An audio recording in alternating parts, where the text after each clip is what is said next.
Welcome everyone. May I first ask all of you to please rise for the national anthem.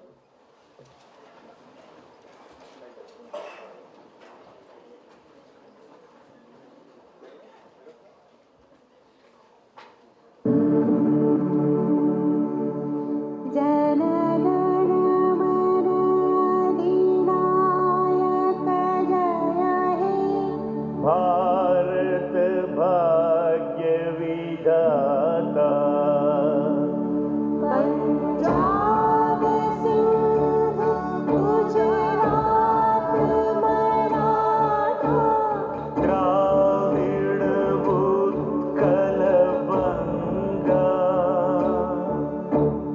Vindhya Himachal Yamuna Ganga उच्छल जलधि तरंग तव शुभ नाम जय तब शुभ आशीष मांगे गाहे तव जय गाथा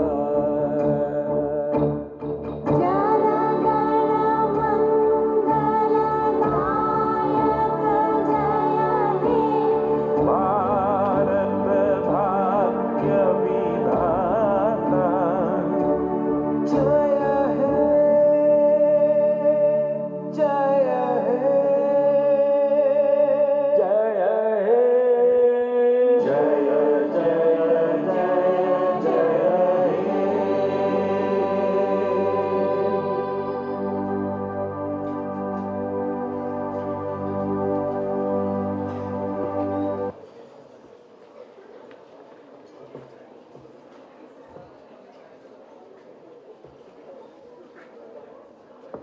Dignitaries, invitees, and all you students, welcome to the second edition of the Prem Jain Memorial Address. More than at any other point in the history of this planet, sustainability is the need of the hour. Everywhere, everyone is urging us to innovate, change habits, and live responsibly.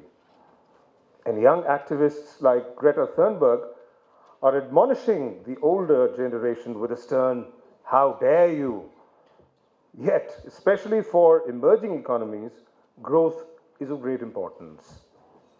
Which is why today's address focuses on how India and Indians should preserve the environment, nurture innovation, and yet balance growth with conservation.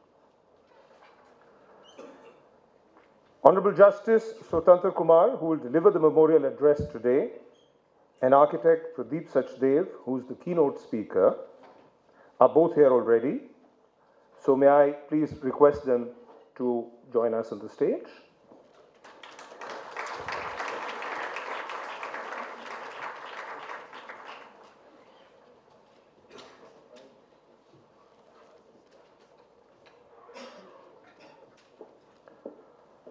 Round of applause for Justice Swatantra Kumar and Pradeep Sachdev.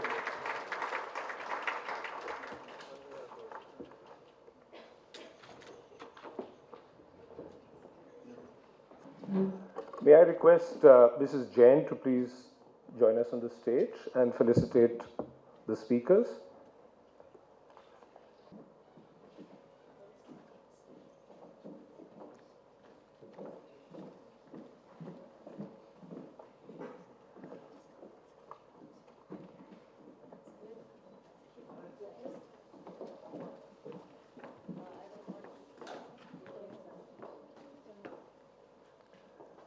Ladies and gentlemen, Honorable Justice Swatantra Kumar.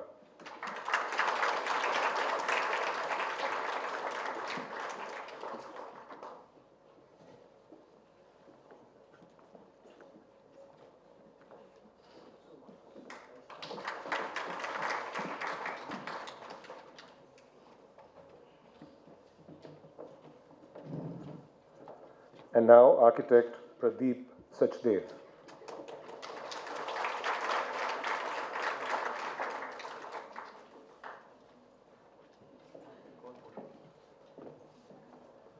Mrs. Jain, please be on the stage. Or you want to go down? Okay.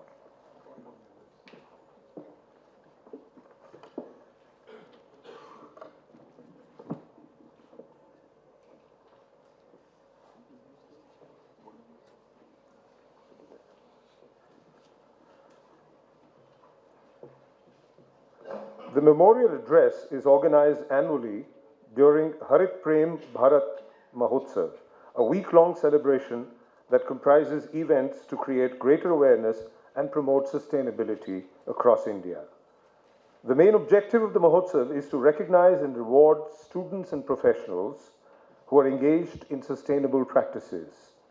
Activities like walkathons, painting and debate competitions, health camps, sapling plantation, lectures and workshops on a greener way of life are organized across the country during this week. Through the last 14 months, the trustees and board of governors of Prem Jain Memorial Trust have worked tirelessly to make this Mahotsav a huge success. The trust is blessed to have the constant support of the Indian Green Building Council and ISHRE and ASHRE for organizing events across the country through their professional and student chapters.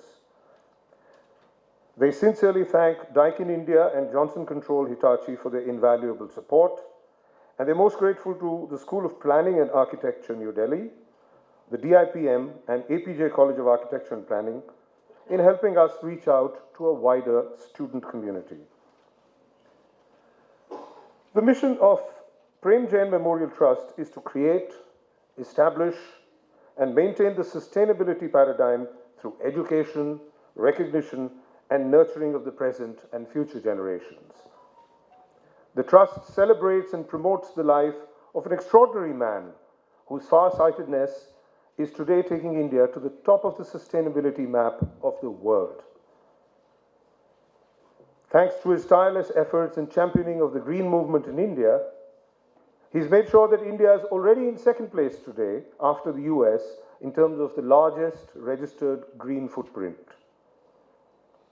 A graduate from Banaras Hindu University and a PhD from University of Minnesota in the US, Dr. Prem Jain is remembered as the father of green buildings.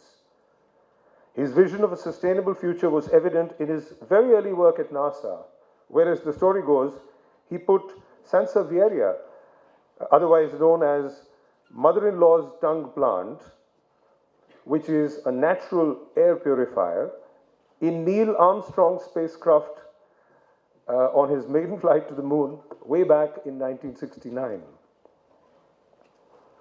When he came back to India, Dr. Jain founded Spectral in 1980 with the mission of providing highly energy-efficient, fire-safe, and fully integrated MEP services designs for buildings across India.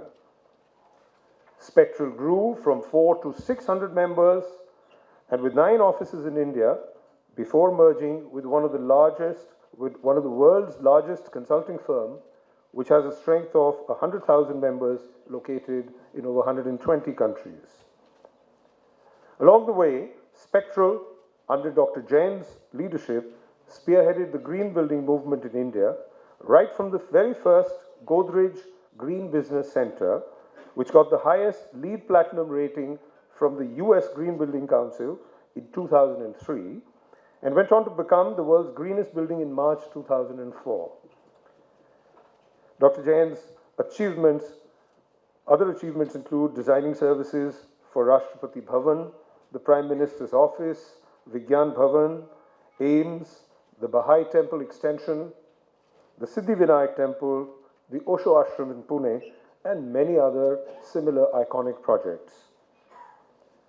Dr. Jain was instrumental in facilitating 60 platinum and 40 gold awards from the IGBC and USGBC for the design of services for green buildings in India.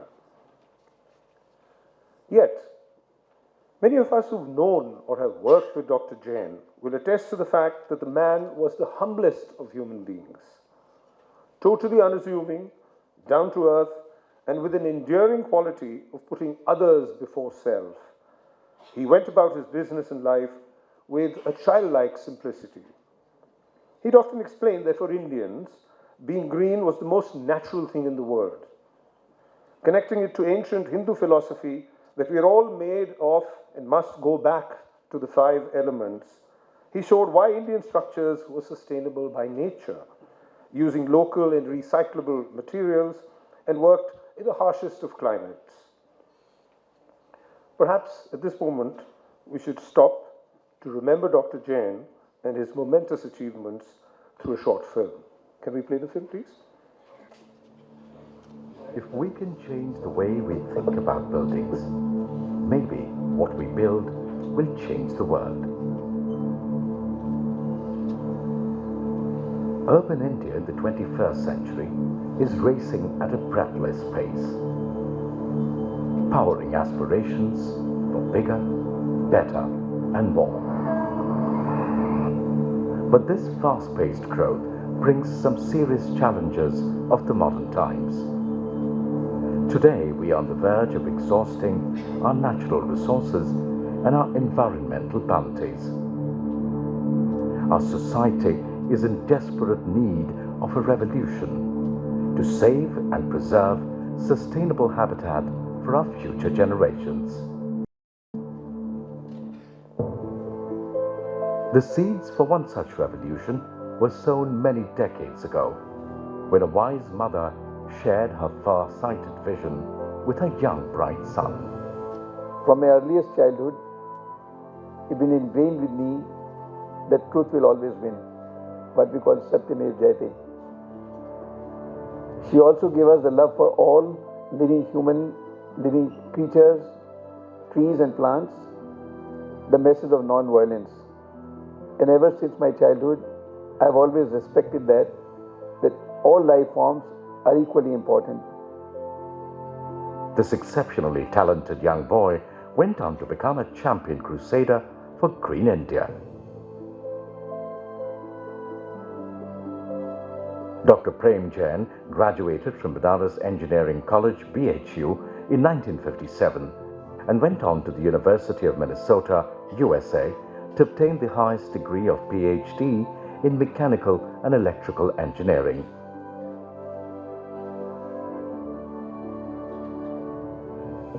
After spending 13 years working with some best research and design firms in the USA, he decided to return to his Janani Janambhoomi with a vision to build a new India. In 1980, he created Spectral, taking it to the country's most respected premier MEP consulting firm in the next 3 decades. Another thing that happened in the Spectral time that we were working with, we were challenged, where is your green business center? As proud Indians we are, we said, we'll make the world's greenest. And we did.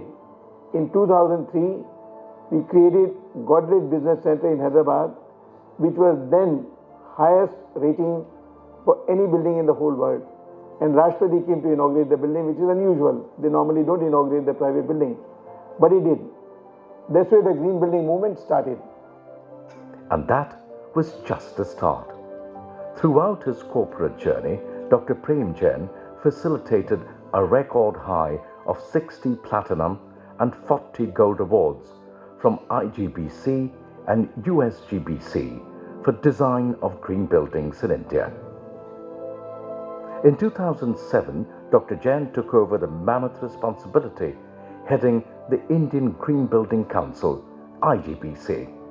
I declared when I became the chairman that next 6 years we'll achieve 1 billion square feet. 1 square foot by every Indian. My slogan was very simple. His slogan became more than a reality when India reached 1 billion square feet of registered green footprint with IGBC in 2012. 3 years ahead of schedule, and further achieved 6.4 billion square feet of green building footprint by 2018. Dr. Jain also created another massive revolution by introducing a chapter on sustainability for the National Building Code of India in 2016. The beauty of the code is that all municipalities across the country give approval to the plan based on the code. Every building which will come out henceforth if it has to comply with the code, has to be green. And I know for sure in another 3 years or 4 years, we'll be far ahead of even America or any other country coming up in the future. This visionary icon also founded ISHRE, which today has more than 12,000 professional and 8,000 student members. Later, ISHRE and ASHRE India bestowed upon him the Lifetime Achievement Award. He was also instrumental in institutionalizing Green Building Congress, an annual flagship event offering new paradigms to accelerate green building movement in India.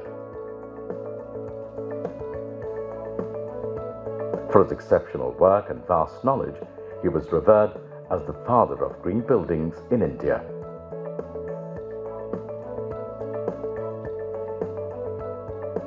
One profound idea Dr. Jain strongly held onto was of nurturing and mentoring young bright minds, as he remained paramount through 47 years of relentless commitment to the School of Planning and Architecture, New Delhi, as a visiting faculty.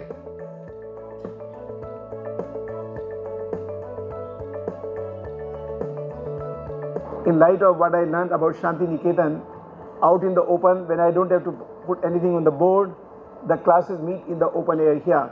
For me, it is very fulfilling to see these young boys and girls go out in the field fully equipped with the knowledge of the real world. I don't tell them books, I don't tell them formulae, I don't tell them catalogs, I tell them real life situation.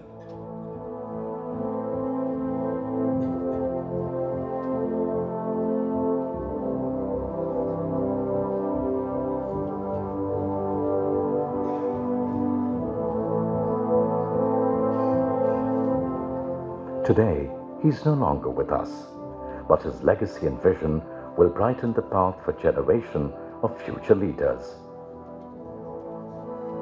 To mark Dr. Jain's birth anniversary on the 26th of January, a week-long celebration titled Harit Prem Bharat Mahotsav will take place from 23rd to 29 January annually. To promote Dr. Jain's love for Mother Nature, the Prem Jain Memorial Trust is formed with a mission to create, establish and maintain sustainability paradigm through education, recognition and nurturing of the present and future generations. The vision of the Trust is to identify future leaders and global development of sustainability, create awareness and advocacy on environment, foster development of education, recognition of public participation and innovation, nurture young talent, disseminate education on sustainable development, ecosystems and built environment, create response mechanism for evolving sustainability, nurture talent recognition and encourage incubation.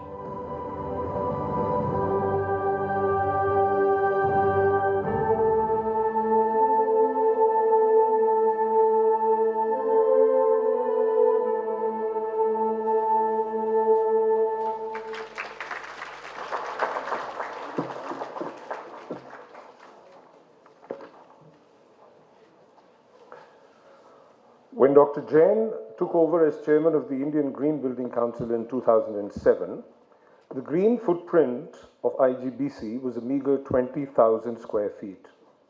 As you saw in the film, he set a target of raising this to 1 billion square feet of registered green footprint, that is 1 foot per Indian, by 2015. This was achieved under his stewardship in 2012, which is a good 3 years ahead of schedule. And by November 2018, over 4,900 projects amounting to over 6.4 billion square feet of green building footprint had adopted the IGBC standards. The Green Bharat story is unparalleled amongst members of the World Green Building Council, and today, India is home to some of the finest green buildings and is a champion of futuristic concepts like net zero and net positive buildings. Through his remarkable journey of putting India on the worldwide green map, Dr. Jain was ably supported by his wife, Mrs. Renu Jain, who helped him realize his dreams as he launched 25 green building rating systems, including affordable housing, green homes, green cities, green villages, and green townships, and worked relentlessly to create 23 chapters of IGBC across India and launch over 150 IGBC student chapters in various architectural and engineering colleges.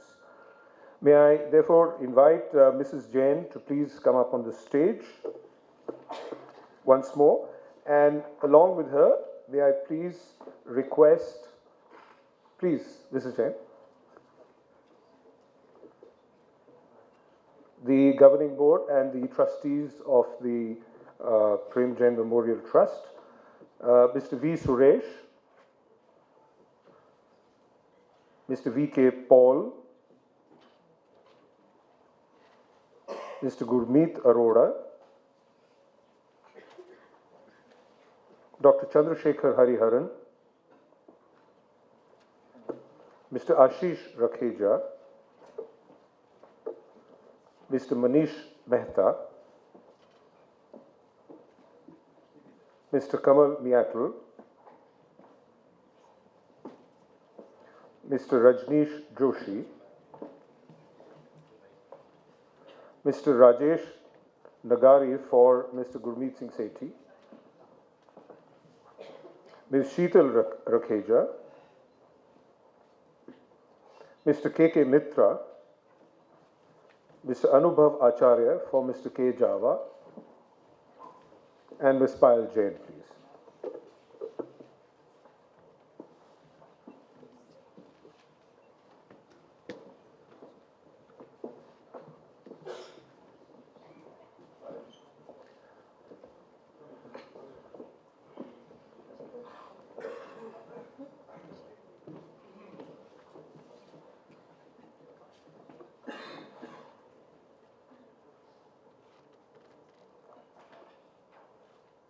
Okay, if you're done with the photographs, may I request Mrs. Jain to please help Honorable Justice Swatantra Kumar, Architect Pradeep Sachdev, Mr. V. Suresh, and Mr. Kamal Miatal to please light the lamp.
For all you students, just an interesting fact here. If any of you are interested really in green buildings and in sustainability as your future, then on the stage are your key people. So please make note of them. These are the most eminent people behind the green buildings movement in this country.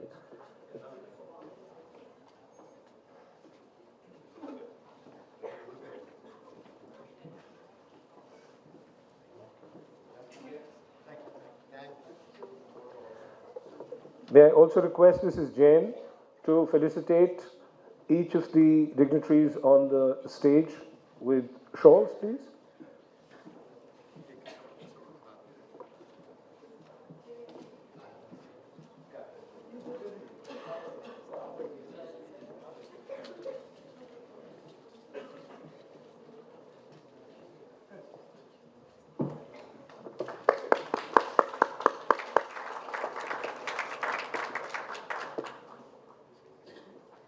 Mr. Suresh.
That's better. That's better.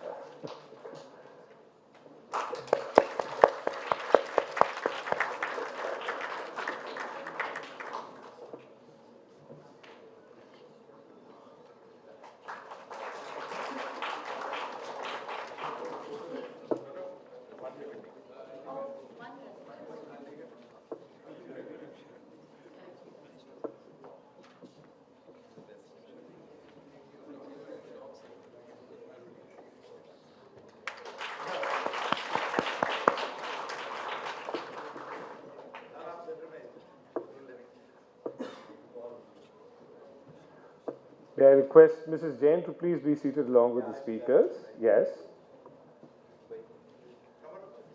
And thank you, ladies and gentlemen. Please take your seats so that we can get on with the rest of the program.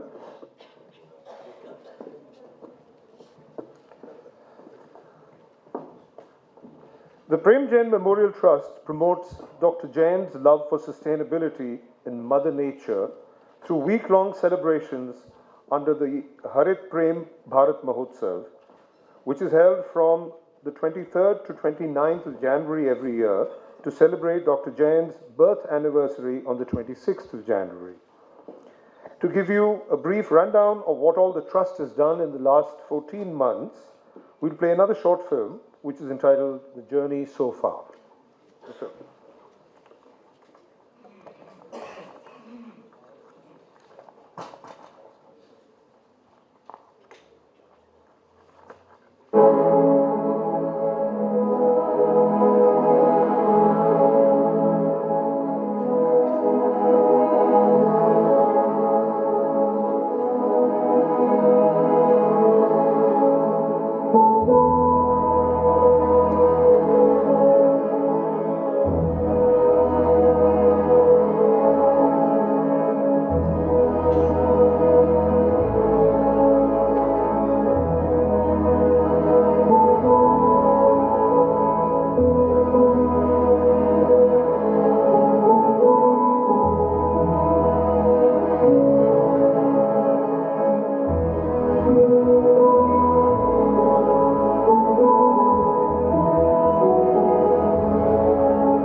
So wonderful. Each one of these activities, almost like little drops in the sustainability ocean, but together they make that large ocean. In fact, perhaps one of the greatest achievements of Dr. Prem Jain was building institutions. With 15 successful editions so far, he successfully institutionalized the Green Building Congress, India's flagship annual event on green buildings, to accelerate the movement in India. He also facilitated market transformation of green building products and technologies, whose market potential is estimated to be $300 billion by 2025, taken collectively. Because building minds, building young minds is vital to building institutions, Dr. Jain helped launch over 150 IGBC student chapters in various architectural and engineering colleges. Nurturing students remained vitally important to him all through. For 47 uninterrupted years, he taught at Delhi's School of Planning and Architecture. And that brings us to another thought leader in the sustainability space, a contextual and sensitive developer of public spaces, and today's keynote speaker, architect Pradeep Sachdev. Applause for Pradeep Sachdev. Urban designer and landscape architect Pradeep Sachdev is focused on public spaces, streets, and numerous resorts and hotels. His credits include some of India's best-known public spaces, including Delhi Hat and the Garden of Five Senses in Delhi, and the Godavari riverfront in Nanded, Gujarat. He's also involved in the planning of heritage and cultural precincts and has prepared master plans for the development of the Jama Masjid precinct in Old Delhi, Chandni Chowk, the Brahmaputra riverfront at Guwahati, and recently the Assi Ghat at Varanasi. Over the last decade, his studio has been instrumental in promoting the concept of streetscaping, which is an approach to designing streets with a focus on walkability, especially providing barrier-free movements for persons with disabilities, facilities of non-motorized transport systems, and paratransport systems, the planned inclusion of the informal sector in the streets, and designing the streets for the Indian context. Pradeep has also designed award-winning properties for India's major hotel companies all over the country. Counted amongst the most celebrated architects working on sustainability, Pradeep has been the recipient of several national and international awards and has published many papers. Friends, please welcome our keynote speaker as he speaks to you, architect Pradeep Sachdev.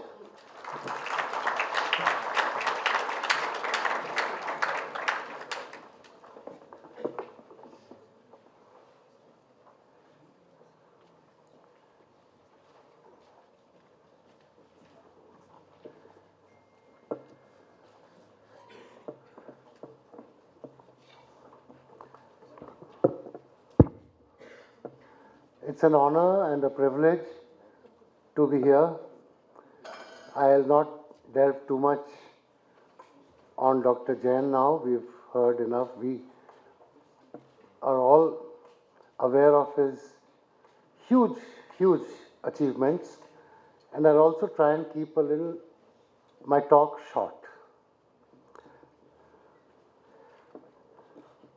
We have a huge climate crisis going on in the climate, on the planet, and it's time to really, especially the young people here, to start responding to it through work.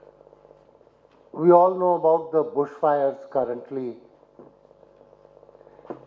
raging across Australia, but closer home, every year now we have flooding in Mumbai, a huge mega city.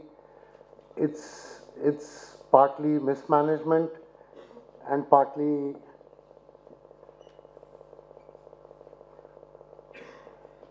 and this has become a near annual feature now, and we really can't afford to carry on living like this.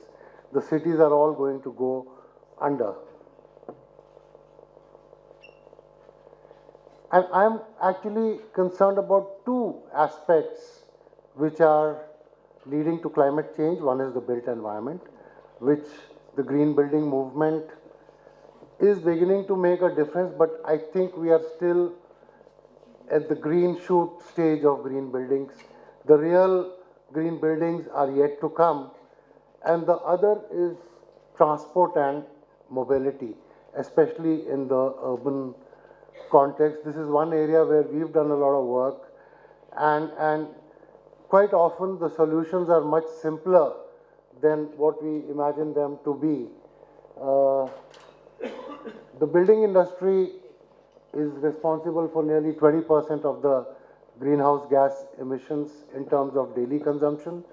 But in terms of embedded energy, it's another 15%. And when you include mobility and transport, we are talking of 60-70%. And if we can tackle these two major sort of frontiers, which desperately need intervention, I think we are maybe anywhere near beginning to solve the problems. Now the built environment, and I have some very simple examples from across India. We worked with Spectral for large-scale hotel projects for ITC and such. But there are many examples here. For example, this is a friend's house in Auroville. You can't probably have a lower energy house, completely recycled materials, recycled timber. I'll not stick to numbers because we need to actually come down to at least a reduction of global temperatures by 2 to 3 degrees to make the planet and our cities sustainable and achieve a net zero, sort of work towards net zero buildings, net zero cities eventually. I'm sorry, this is scrolling down, not in the way I had intended. Now, is there a page view? Can you just go to view? Shouldn't be difficult to do. Just go to view and... But the future, I'll keep talking, is... Yeah, that's a little better.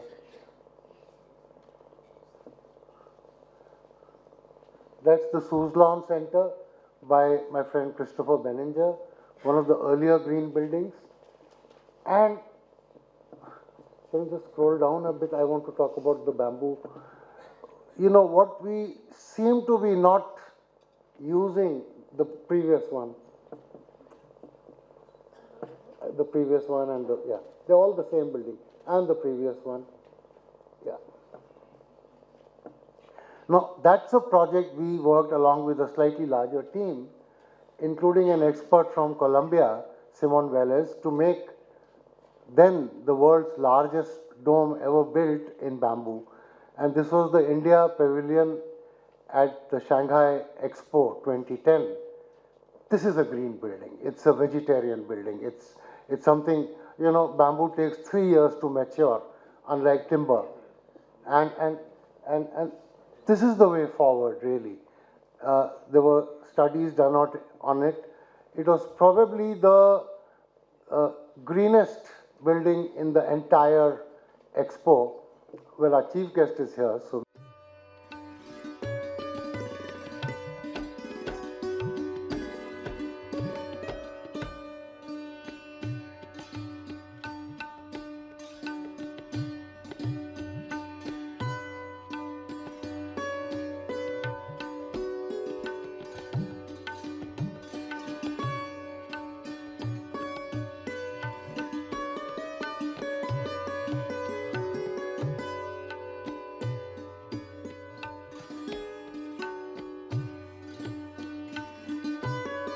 Well, our chief guest is here, so maybe a little pause.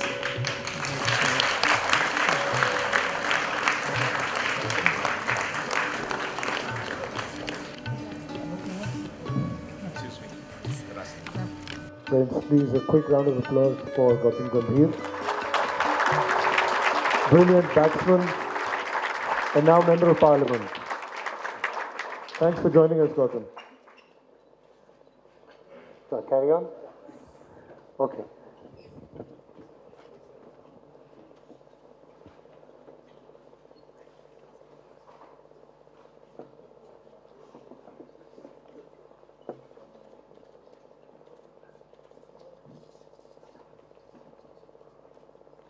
Please forgive me about the imagery. The scrolling is not really the best, so I'll try and explain. I'll let you slide by slide. This will be no way. Yeah. So this, the main structure was completely in bamboo, and then we put a ferro cement skin on top and covered it with plants. And it really was the greenest building ever done in an expo. I don't think it's been matched. A lot of other people did greenwash and claimed that their buildings were greener. Anywhere near this. So that's the green roof from outside, and that's the structure coming up. It was 35 meters dia, and I used to climb up in the winter because beyond a point there were no scaffoldings, and I don't think I'd be able to do it 10 years later now in 2020. This is an example of a green building by a friend, Didi Contractor, who builds, she's in her late 80s now and lives in Sidbadi outside Dharamchala. Again, local found material, bamboo, timber, adobe, and the houses are extremely comfortable. These are small buildings. The same is also possible with, these are some of Didi's houses that you see. Small hotels, for example, this one from Germany. Completely ecological, clay plasters, embedded water-based heating systems. And that's a project we did in Bandhavgarh, again using timber bought from the forest department locally, architecture inspired by the local architecture. You can see the timber verandas and so on out here. A lot of ferro cement, local country tiles, a lot of low embedded energy materials. Extremely popular and a very high-end resort. This is the inspiration for a project like that. Some people also lead by example. This is Johnny Allen's house in Auroville, who's an architect who makes his houses with his own hands using thatch and local stone, so the stone can be recycled, and clay and wattle and daub, and extremely comfortable. Now it's a lifestyle change we need to look at. We need to find solutions that are also relevant for urban areas with our high densities, and people are, I think the next decade is going to start showing us how these things can be enlarged in their scope. This is going to become actually wattle and daub by putting a simple mud plaster on top of a woven skin. Composting toilets, and yet very beautifully landscaped spaces. But the main thing I want to reinforce is our cities, and I think all of you face the congestion, traffic, pollution. We live in the world's most polluted city, and a lot of it is our own doing. Not lot, all of it is our own doing. Our cities are large. We know that the people need to come here, they need jobs, and yet we are today talking of bullet trains, which I think is really not the answer for a country like ours. We really need to improve the safety record of our railways. We need to provide sustainable urban mobility, and one of the key aspects, as somebody pointed out earlier, I said, is walkability and cycling. One for fit. In fact, the most developed countries in the world, the ones in Northern Europe, have promoted cycling and walking to an art form. And therefore, you have a very high quality of life. You have lower medical bills for the government.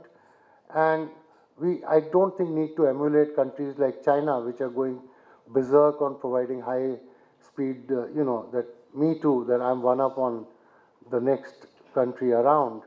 Uh, Same for Delhi. While a city like Delhi, the metro has been a big relief, but we also need to back it up with things like buses, which are something you can roll out at a much lower cost. The infrastructure is already there in terms of streets, and some of the streets we've been doing, I will show you examples. And this is not ours, this is Amritsar, which has been made pedestrian around the Golden Temple, and you find people are happy. There are also streets like the Mall Road in Shimla, which is beautiful. You have the MG Road in Gangtok. And these are examples which can be emulated easily. These are really green streets in the true sense. In fact, they don't need investment. They just need removal of investment on mobility and cars and so on. Now, we have also similarly done a lot of work on streets where you provide different zones. And the zones include for placemaking on the side where hawkers sit, because our society will always have hawkers. Most societies have hawkers. Provide shaded trees, provide space, and provide equitable space for people. And it can only happen when you start dividing spaces, for example, for NMB, for pedestrians, for trees, for lighting, and take space away from cars. Today we have a embarrassing situation where motorbikes and cars even use pedestrian footpaths without excuse me and thank you. So we have done extensive work, and some of these projects are under construction. And the most important project which is currently going on, and it should be ready in the next 4 to 5 months, is pedestrianization of Chandni Chowk. This is what it looked like before. It's probably the most iconic street in India in terms of history and as a named street.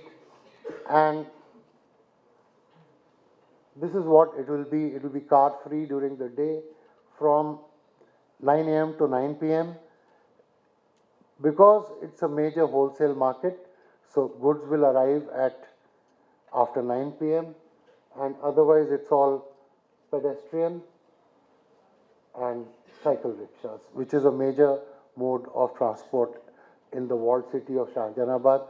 We are hoping it will set an example because it's such a high profile area that, and we are using going to town in terms of using very, very high quality materials, durable materials. I don't think we need to be apologetic about spending money where it's needed. It still is nowhere near what would be spent on, say, a more expensive public, even a metro system. This is a absolute, peanuts what's being spent.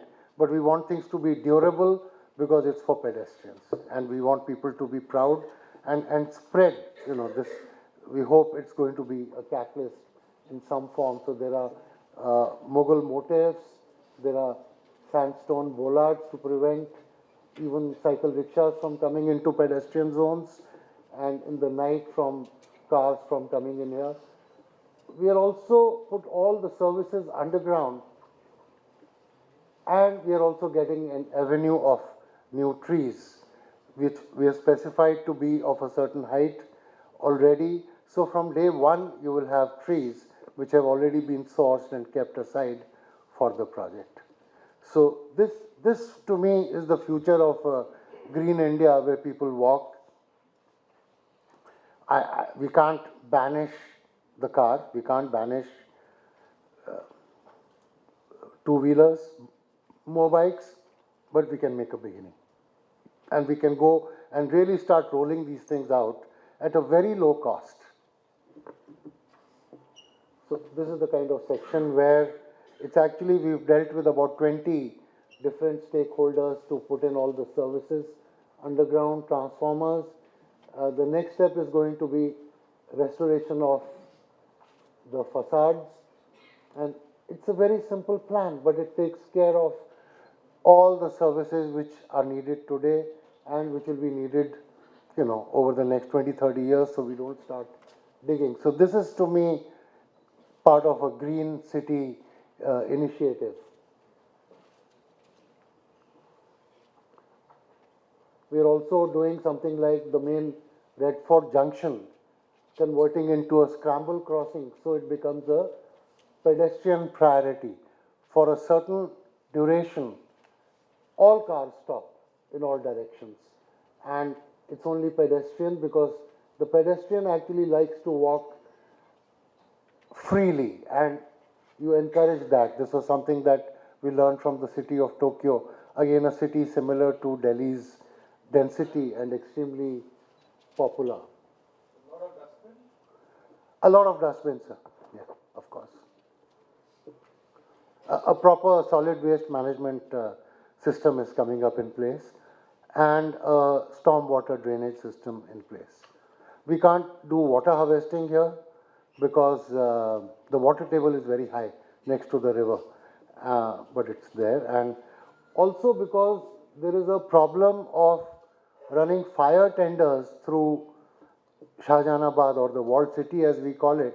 So we are putting fire lines and a large fire tank. So there will be fire hydrants at every 50 meters or 100 meters or so at the entrance of little gullies that you have there, so that in case of a fire, water is available.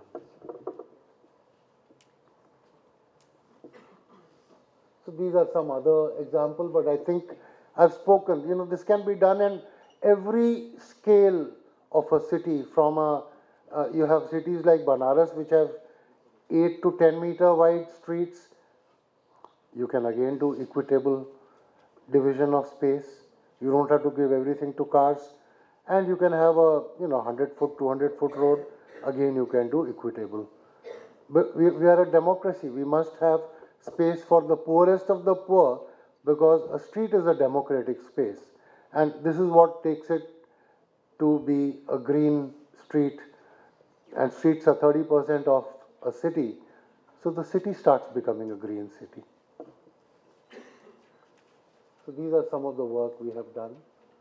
Plazas. This used to be a big car park in front of Bhikaji Kama Place, so it's now a pedestrian plaza done for NDMC about 15 years back.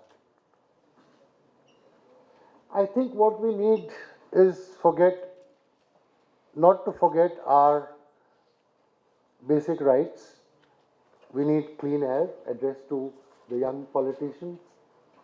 We need clean water, and we need clean ground, clean earth, clean water, clean air.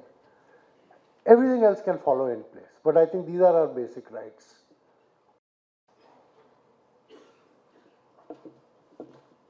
Thank you. Thank you so much, Pradeep. I'm sure that a lot of you have a lot of questions, but before we get on to them, we'd like Mrs. Jain on the stage to, okay, Payal is going to do this, to felicitate our chief guest.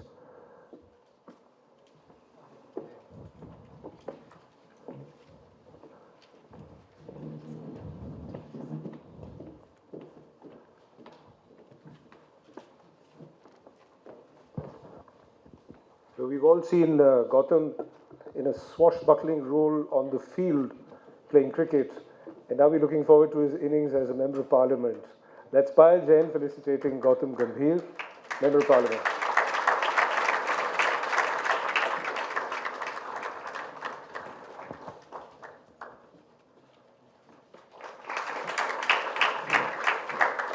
Okay, I believe Gautam is pressed for time and he has to leave, so may I now request him.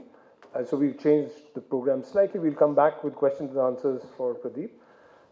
May I request Gautam to say a few words, please.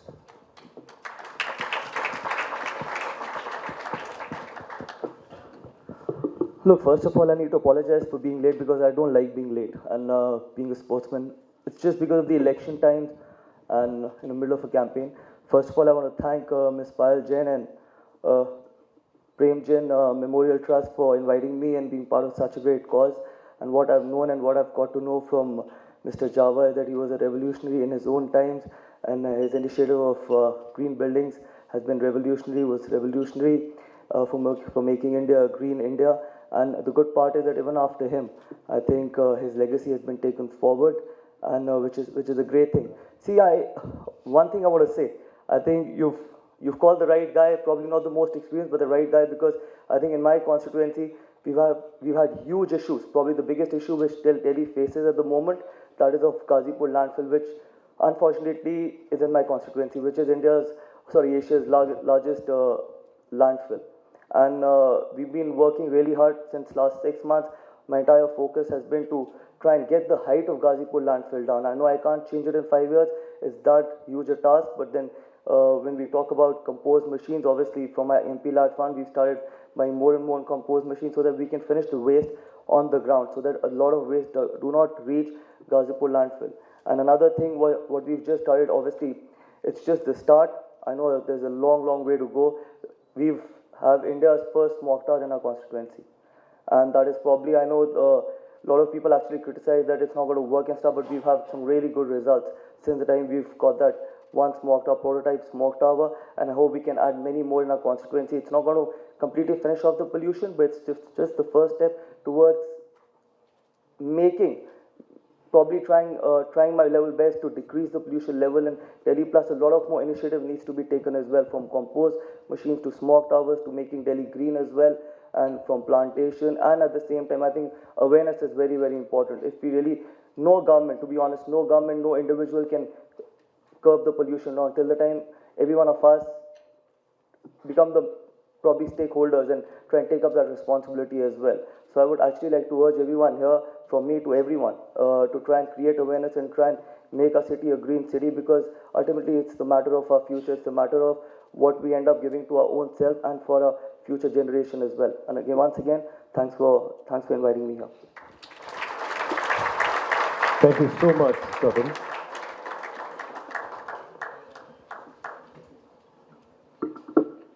Would you like to stay on for the next session? Any questions and answers for, we're going to have a short 10-minute question and answer session. So if you have any questions for Pradeep, he'll be glad to take them. We have some microphones which can be passed on to.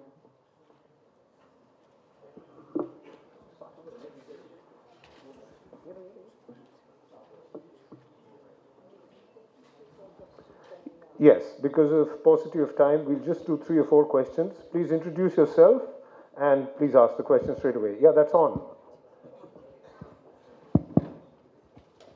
Pradeepji, I have this Karol Bagh improvement, this Chandni Chowk improvement that you're working on. Just wanted to understand, our bigger problem, of course, we have pedestrianized the area, but the volume of the traffic or the volume of the cars which is there, which let's say the shopkeepers there, each shopkeeper, there are 1,000 shops, and each shopkeeper brings a car when he comes there. Is there a vision for attacking that? Because there is already a parking space which exists in that area which is fully utilized. And second, while you're talking on that, I'd like you to also mention something about, is there a vision to take care of the sound pollution also, which is a bigger issue which is emerging in our cities now? Yeah, Ashish, one is, along with the street itself, is being taken up a number of parking lots, multi-level parking lots, which are coming up. However, we should remember that that area is serviced very well by the metros. There's also shared taxis for which we are providing drop-off points. So now we can go on increasing the parking, and it's like trying to fight a fire with petrol. There is no end to your requirement of parking. It's been tried world over. The moment you reduce parking, things start getting a lot more disciplined. If we were in kind of outskirts of Delhi, Sona Road, limited public transport, I can imagine. Here there are a number of metro lines, the bus service is very good, and there is a parking lot being done. Earlier, the cars were being parked on Chandni Chowk main road itself. So I think it should make a difference. And on the sound pollution part? And the sound pollution, we are now working on a little maintenance manual. It's something that's probably outside our scope of work, but it's something we are trying to say no sound. Now, the thing is, as you begin at Chandni Chowk, there is a Jain temple, then there's a Gurdwara, then there's a mosque, and then at the end is Fatehpuri Mosque. It's a tricky business. I don't know how this can be done. It's something that is more a administrative decision, but we are going to at least point out the problems. And just anything on the air quality, like Mr. Gambhir spoke about the smog towers and all, is there something planned there? Not planned at the moment, but I think the moment we take cars out, immediately the air quality should improve on the street. Another question, please? Anyone has a question? Over here, please. My name is Sunil Kher. We in India, always keep talking of addressing the patches. I mean, of course, it's too big a thing for me to ask that. I mean, you clean up Chandni Chowk, probably people will start parking somewhere else. So, I mean, everywhere we go, colony to colony. So why can't we have an integrated sort of approach? I mean, if I would wish, let's address the whole Delhi. I mean, why just the Chandni Chowk? To look at the big picture, I think it's more a political sort of platform that is needed. I don't think I have that platform available to me.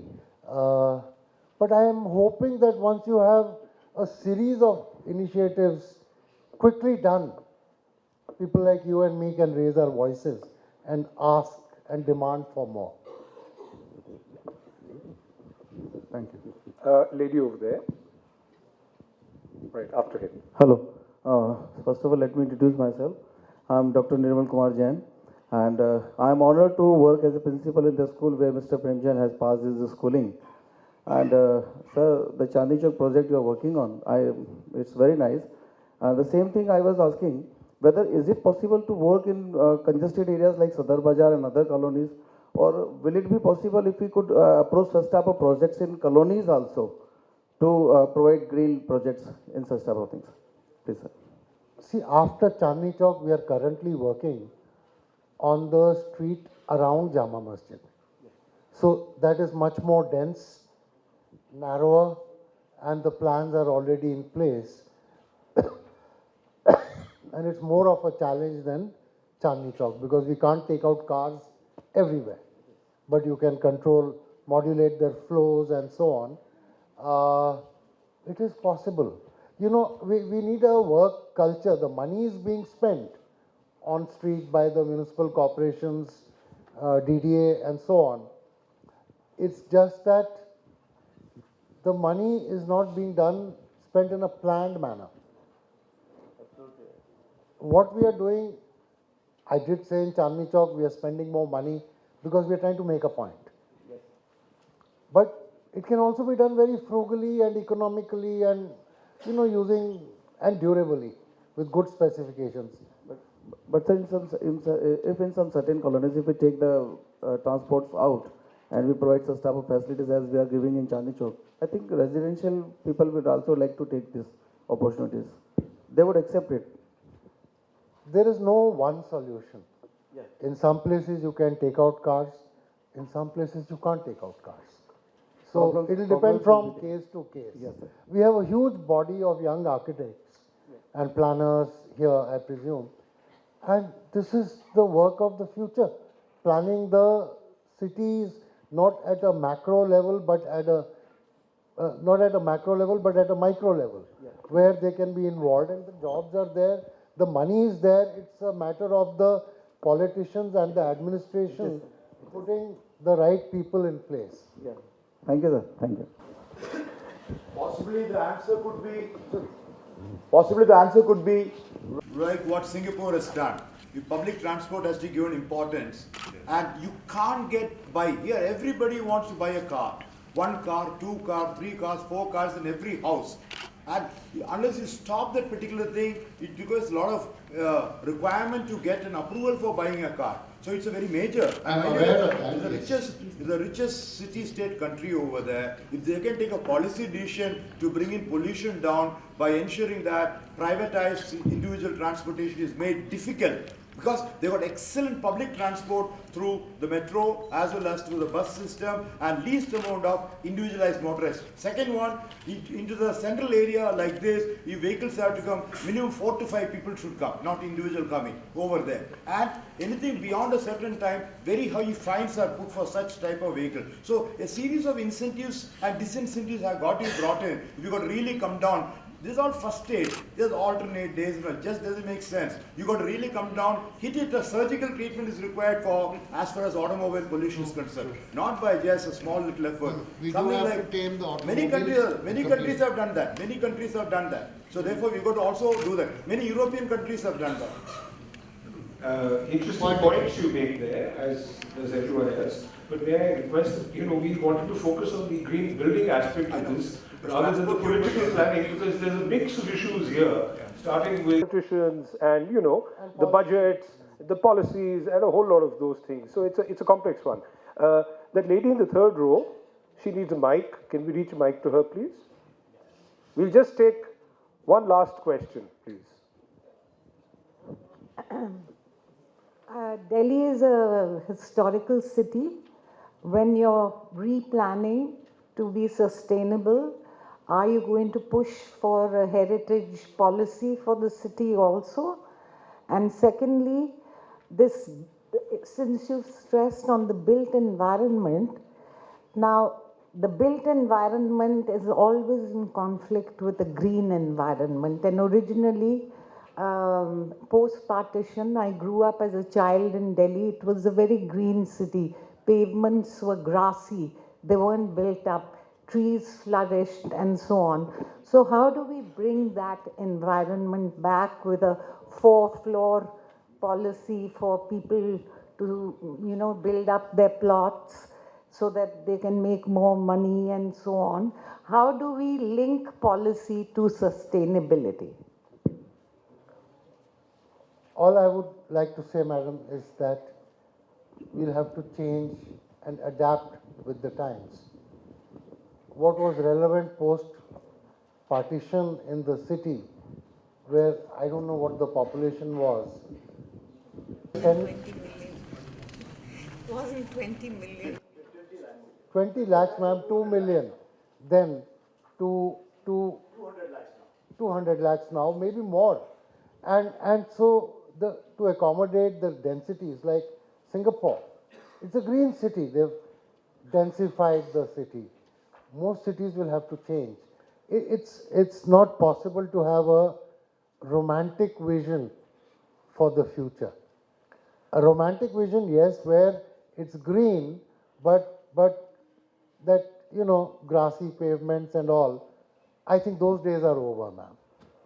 But there are yet many cities, particularly in Europe, that have managed to do this and achieve a very fine balance. Singapore is another one of those examples.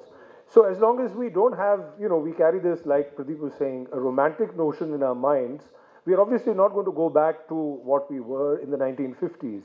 However, I think if you look at the other examples around the world, a balance is possible. All right. Thank you very much, Pradeep, for your illuminating lecture. And I'm sorry we will have to cut the questions and answers short here because Gautam needs to leave. Thank you very much, Gautam, once again for joining us. Before we move on to the next part of the program, big round of applause, please.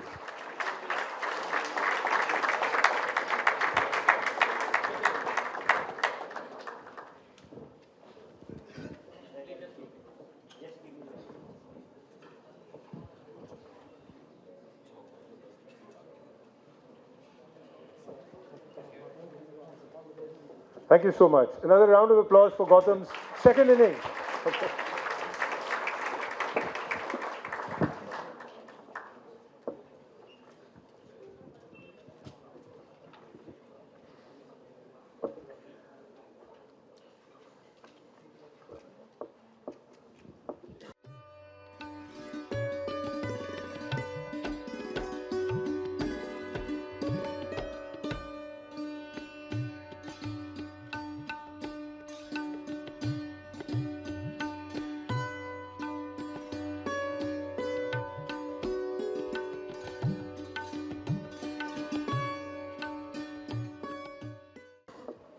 All right, let's move on now and move on to the memorial lecture. After completing his BA LLB from Punjab University, Justice Swatantra Kumar practiced in New Delhi for 23 years and then served as an additional district and sessions judge at the Himachal Pradesh High Court for a short while in 1983. He resigned and returned to practice in New Delhi, and here he was legal advisor and standing counsel to various government and non-government corporations and public bodies. He was also legal advisor at the Central Board for Prevention and Control of Pollution, which manages matters on pollution all over India. He's practiced in criminal, civil, appellate, constitutional, and environmental jurisdictions in all courts, including the High Courts and Supreme Court of India. During his tenure, he was instrumental in delivering several landmark judgments, widening the horizons of environmental jurisprudence in India. These judgments have related to cleaning of rivers, Ganga and Yamuna, lakes, air pollution, Himalayan glaciers, municipal solid waste, and protection of forests. Some of those judgments also have an international scope, like those dealing with oil spills because of sinking ships. He introduced for the first time the practice of a consultative process of stakeholders in the dispensation of environmental justice. In consonance with the legislative intent of enacting the National Green Tribunal Act 2010 for expeditious disposal of cases, he ensured that in the principal bench of the NGT, nearly 82% cases were disposed of within the year of his institution. He's also been nominated as the member of the governing body of the Global Judicial Institute for the Environment, which works under the UNEP and has addressed various national and international conferences organized by the United Nations and various other national and international organizations. Ladies and gentlemen and friends, please welcome Justice Swatantra Kumar for the Prem Jain Memorial Address 2020.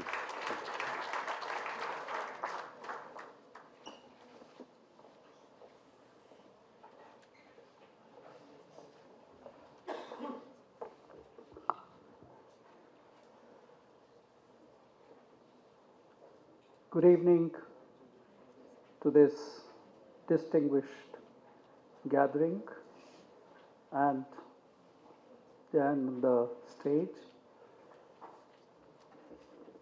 Mrs. Jain, Jain family, members of the Himnath Jain Trust. I would certainly like to convey my gratitude to everybody for having given me an opportunity of speaking on this occasion. Dr. Prem Jain, as you just heard, known as father of the green buildings.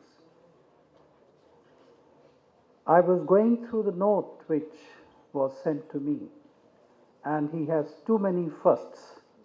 Besides being, I think, a top academician, he was advisor to the president, advisor to the prime minister, first person to be in US architect field. His contribution has been immense. You have seen in the short film shown to us. All I would say for Mr. Jain, very two great things, because normally if a person of his caliber goes out, rarely he comes back. So first thing I would think is he preferred to serve his country rather than earn money outside. That's a great compliment to him. Secondly, all I say is, and pray to the God that there are more Dr. Prem Jains in India to look after the environment. Well, coming to the talk that I have been called upon to speak on, the sustainability, I am reminded of a small event, because I am told that in this August gathering there are a large number of students and kind of postgraduate or graduate in the field of architect and connected fields. So I would like to show to you why are you so important and what is your relevancy to the subject of the day. It was in the year 2016. I was chairman of the NGT at that time. I had held an international conference on global environmental issues. Dr. Abdul Kalam was the chief guest of that conference. We had 160 countries participating all over the world with around about 1800 delegates at Vigyan Bhavan. At the conference, Dr. Abdul Kalam spoke, and before he could deliver his lecture, he called me up and he asked me, he says, Judge, can I alter your program for the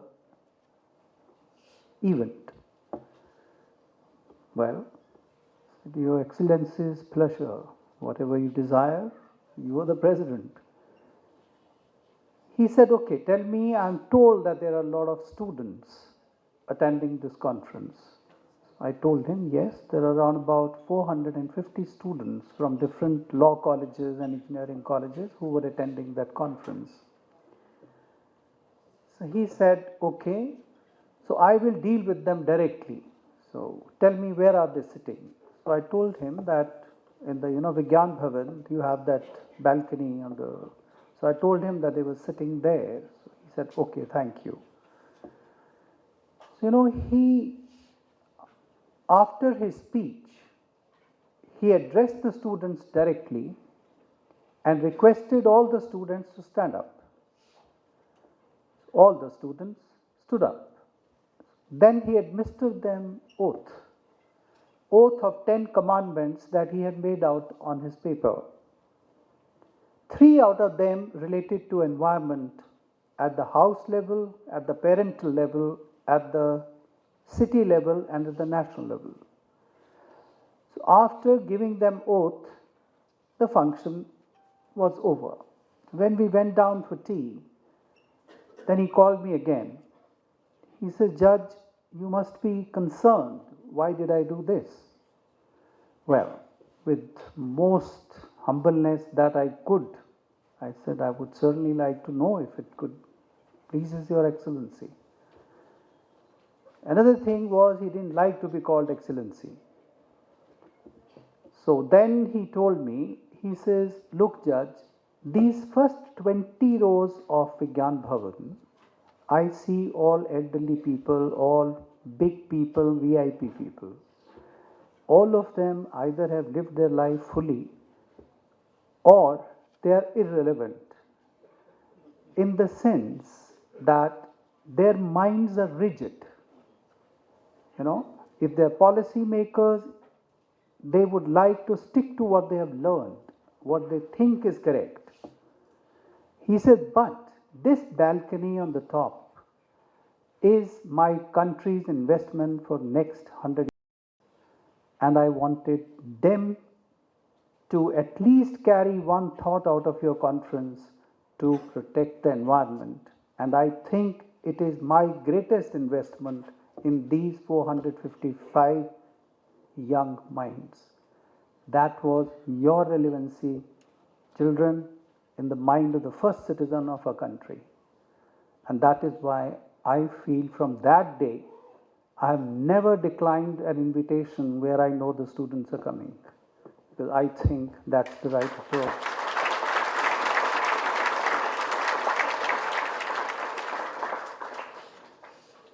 See, sustainability is a concept.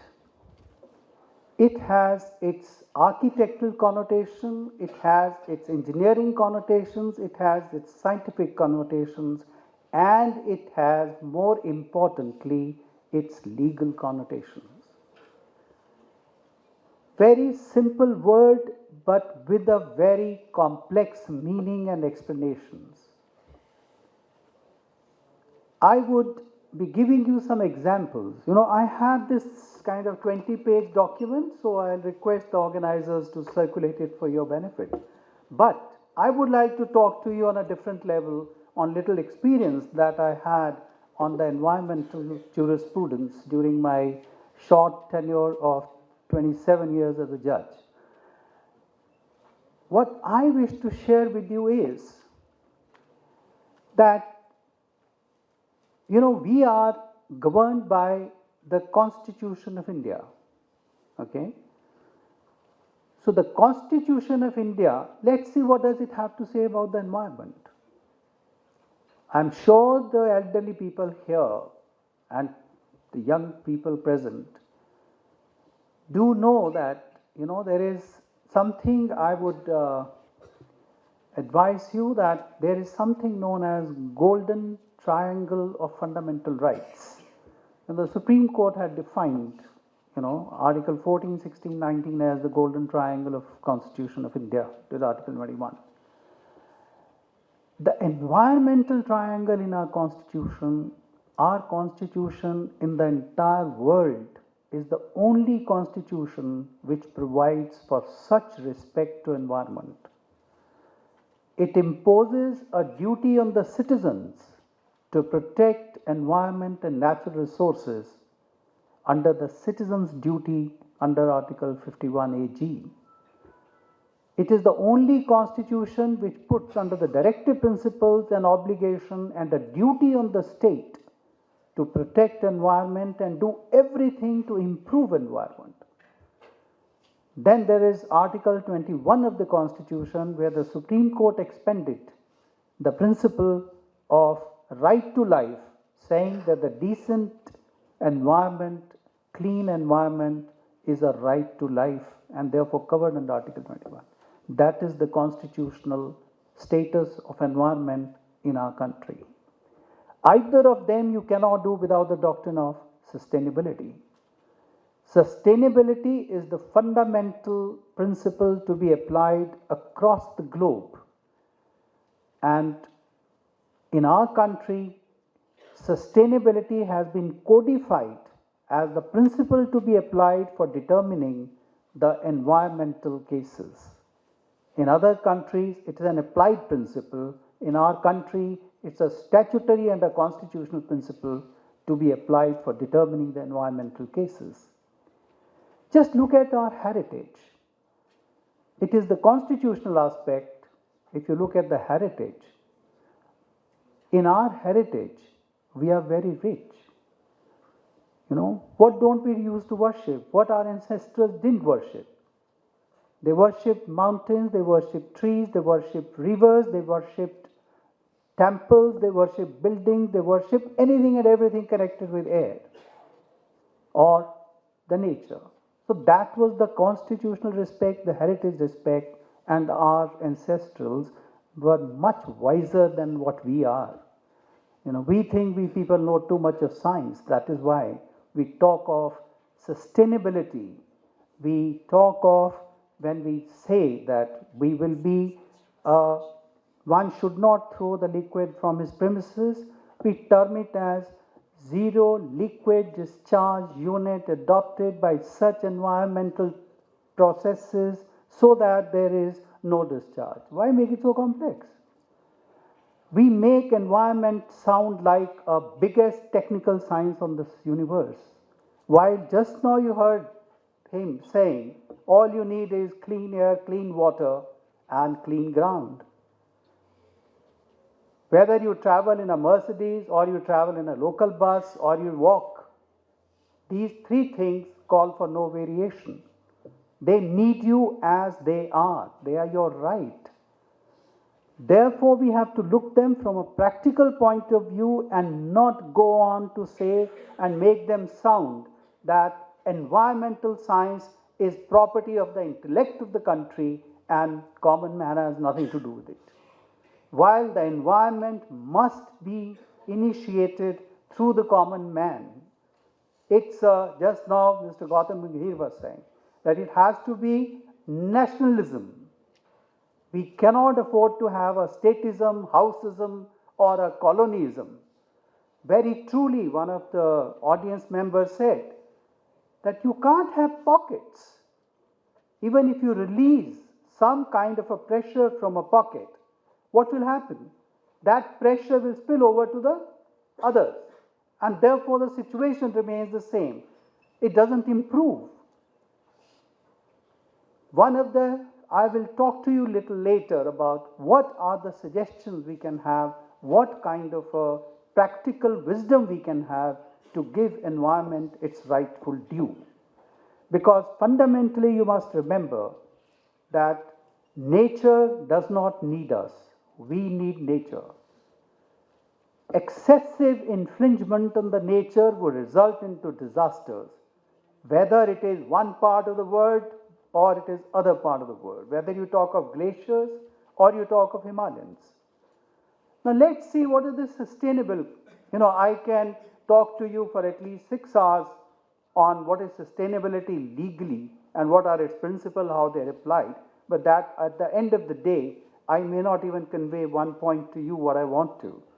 So I would better get into the practical side of the case laws and tell you how it happens. Let's start the sustainability concept first by referring to a case which I'll tell you that how it is infringement or irreparable damage to the nature. Most of you, how many of you have been to Simla? Raise your hands. Oh, very difficult, no? Okay. And most of you have been. See, if you go to Shimla, there is a place around about 13 kilometers before Simla, which is called Tara Devi. Okay? Now, at Tara Devi, there is a very big hill. And that hill, on top of the hill is Tara Devi's temple. Okay, so it's considered to be a very, very nice place. It had a thick forest. It's a huge land, and it has around about 750 trees more than 100 years old. They were either deodar or chil trees. Now, this major part of the hill was owned by a private party. Now, there were pockets, as all of you know more than I know at least, because you're architects and whatnot and whatnot. These pockets were between the hill. Like, it's natural that trees don't grow right through and through. They always leave a patch in between. So it had a lot of patches where you could make beautiful small houses or huts. So the wisdom was that this party, some brilliant builder from Chandigarh, thought he could buy this hill. So the owner was a lady and his son. Now he entered into an agreement to sell that hill property to him. Now all that was done was, the deal was probably, I don't remember exactly because I'm very bad at arithmetics and money in particular. So it was around about 13 crores and odd or something of that kind. So he entered into that agreement. What he did was, the day the agreement was done, some money exchanged hands. Ladies and gentlemen, within 48 hours, 470 trees were cut and brought to the ground. Efficiency at its top. See, and he had a plan to make a 5-star multi-story hotel there. Now, to his bad luck, some reporter picked up the event. He photographed it, published it in the paper, local papers, and he sent a copy of his report to the NGT. His further bad luck was that I happened to be the judge and at Simla. So what I did was, at Simla we were on a camp, so I issued notice and I asked the forest conservator, I asked the Director General of Police and I asked the DC, Simla, to be present at 2 p.m. in the court. So all of them came. All of them pleaded ignorance, which I very reluctantly accepted. And I told them I want a report within 24 hours how these trees have been cut and who has cut these trees. Now, to cut the whole story short, it was a gimmick.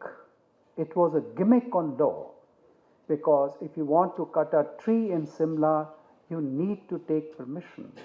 If you want to develop a property into a commercial property or other than the forest area use, you have to follow the entire procedure laid down under 118 of the Himachal Pradesh Forest Act. All this law had been given go by, just that agreement to sell, everything was done. So ultimately, to tell you what happens is, the NGT passed an order directing, imposing a fine of 25 lakh on each of the parties, that is seller as well as the buyer.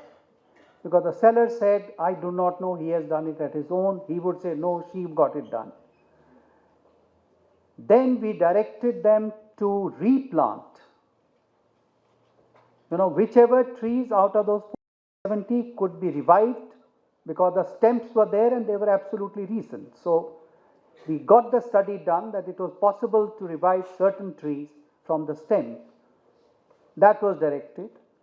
They were further directed to plant 1,500 trees in the same area, including the area identified by the Forest Department. Then there was a prohibition used that this land will not be used for raising any construction, much less a hotel. And then another 50 lakh fine was put on them if they defaulted in compliance. So this becomes the punitive side. What I want to tell you is the sustainability concept. One is what this gentleman wanted to do, you do.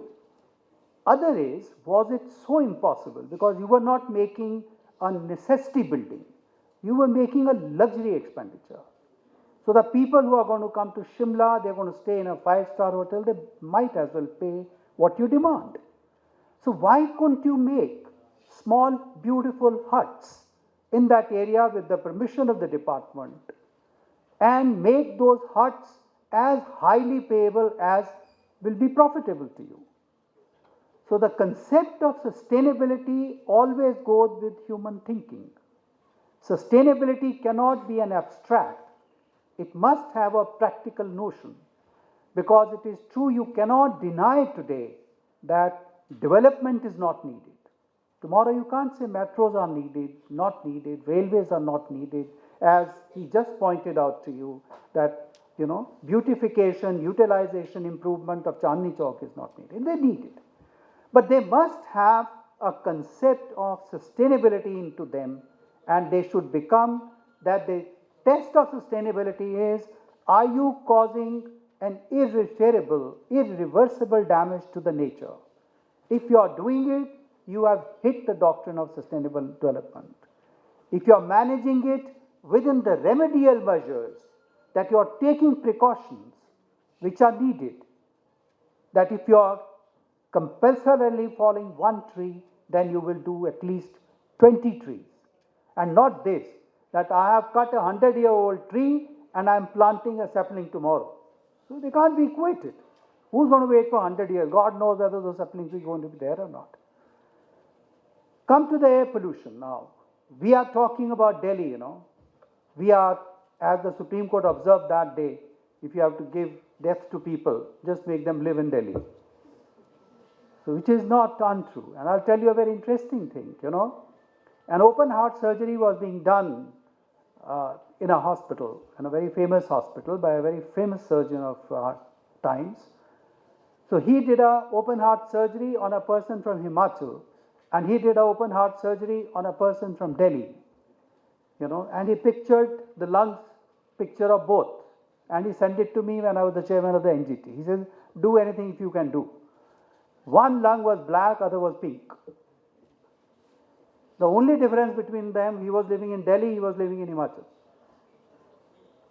Now, if we are doing this to Himachal, what I told you, then wonder there will be people not with black lungs in Himachal also. Because ultimately, pollutants are the same, whether you are in Delhi, whether you are in US, or you are anywhere else. Everywhere you may be living, but the pollutants are across the board same. It's only the variation. When you talk of ambient air quality, they call Delhi as the worst city of the world, fair enough. But it's not that the air is going to stick to Delhi. Once it is polluted, it's going to spread. So whether you are going 100 miles away or 200 miles away, it's the wish of the wind where it takes it. You have no control over those pollutants. We have so many pollutants here which are, kind of. Now, just now Mr. Gautam was mentioning about that Gazipur. We have the gold medal in the world that we killed people under the waste. The cars went into the nalas because the Gazipur waste came into with a force. Now, this is not that the Gazipur is not a solvable issue. No. There is a judgment providing for complete structure, designing, and this could be converted into a garden. When I was speaking at the United Nations with regard to the environmental jurisprudence in India, believe it or not, people still have the greatest of respect for Indian judiciary and the consciousness of the Indians. It's not that we are treated like people with no sense. You pick up any country, the brain of every country is majorly occupied by Indian element. Therefore, we are not kind of brainless people. There are certain things which we don't exactly know. We are not willing to do it. Now take Yamuna. There was a time when Yamuna was the only source of water for Delhi. And the entire old Delhi used to live on that water and people used to drink water right from Yamuna. Today you can't touch Yamuna water. Okay? And if you happen to touch it per force, by the time you come back, you need to consult a dermatologist. Is that the life we are giving to our children? Today we are talking of, intergenerational equity, which is one of the ingredients of sustainability.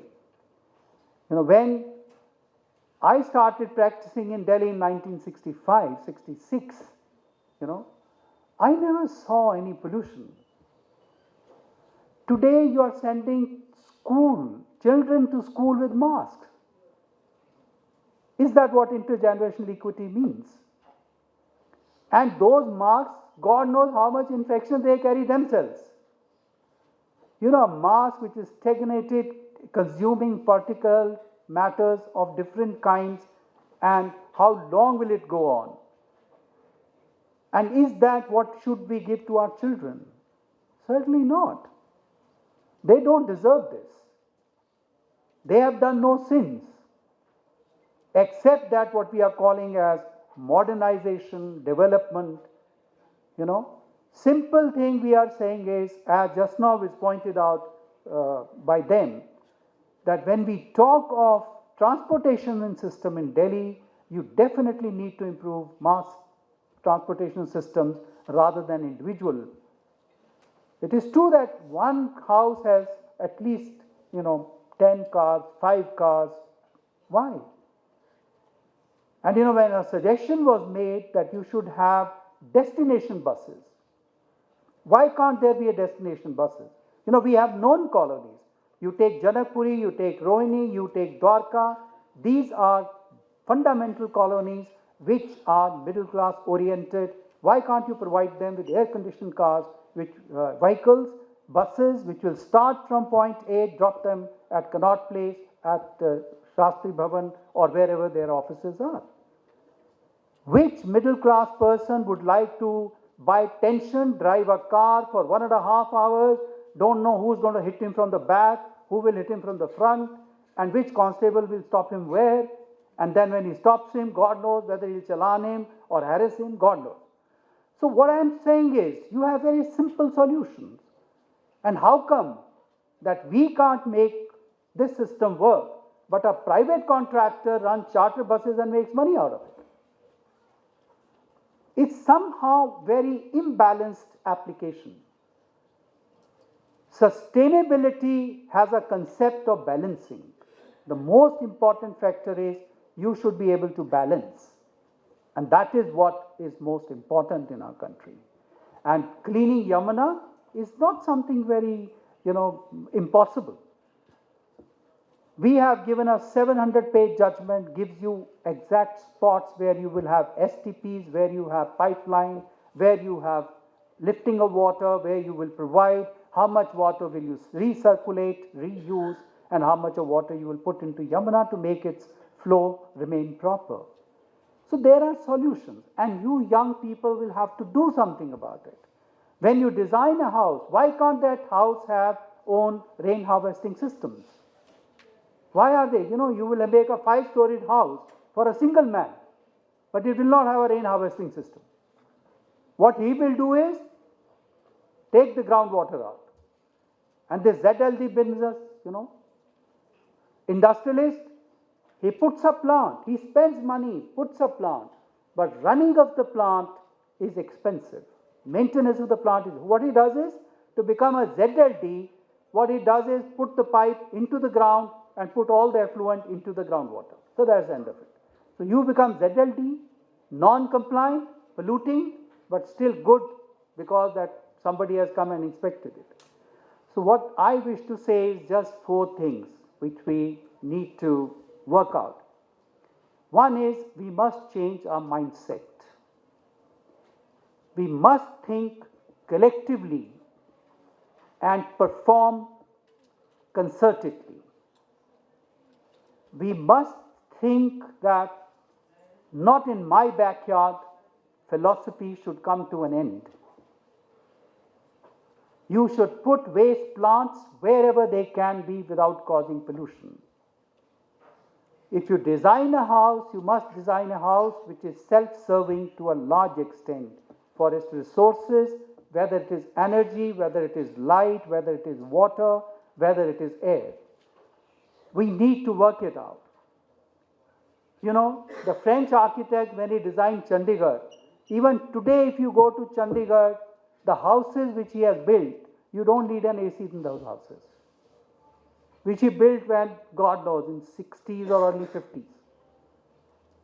So this is the contribution an architect can make while designing anything, that it comes to the field of sustainability and it draws a proper balance between your development and safety of the nature. And that is why Gandhiji had said long back that you should pass on earth to the next generation, if not in a better condition, at least in the condition in which you received it. And we all are violating his sermon to the hilt. And therefore we are violating the principle of sustainable development. If you look at how he worked on it, how he liked it. Now see, there are statistics to suggest, in Delhi we are generating 1642 metric tons of waste per day. Where are you going to take it? So you need to design things properly.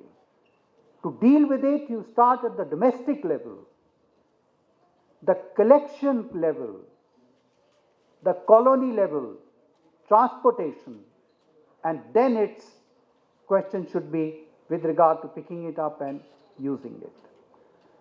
Simple thing I would think is that let's all work together, and this no one government can do, you can be rest assured. It has to be every government, every local authority, every officer of the government, the society at large, and most importantly, the young people of this country should get together and bring it on the path that we would improve environment, yes, But first thing we must learn is how to respect Mother Nature, how to respect Mother Earth. Because these two things, once they deter and they show their anger, well, human resources are very limited to be,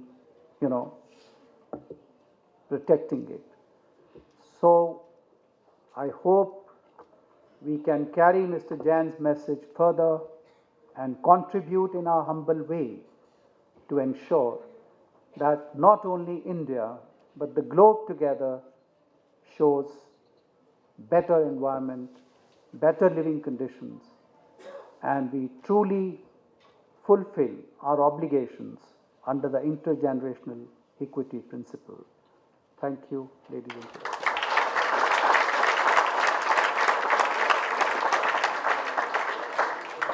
Thank you, Justice Swatantra Kumar. Before we take questions for him, I'm told that Mr. Sachdev has to leave. So a round of applause for Pradeep Sachdev. He has a flight to catch. Thank you very much.